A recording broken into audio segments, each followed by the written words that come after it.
How to use Proton Mail folders. Hi everyone, if your Proton Mail inbox is getting messy, in this video I'll show you how to use folders and how to organize it. The first thing you need to do is create respective folders. You can do that by clicking on this plus icon next to this folder section. Once you click on this plus icon, you can rename this folder whatever you want and then click on save.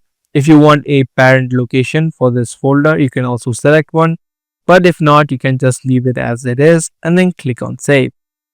Now, once folders now have been created, in order to move certain mails, you can just click and drag it to the folder that you like.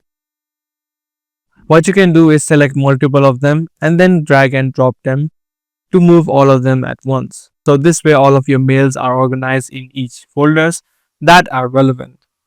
Similar to this, you can also add in multiple other folders and move all of the incoming mails into the respective folders so that you can just head over to these folders and take a look at all of your emails. So that's all there is in using Proton Mail folders. If this video was helpful to you, be sure to subscribe and also be sure to give this video a thumbs up. That's pretty much all for today. I'll see you guys in the next video.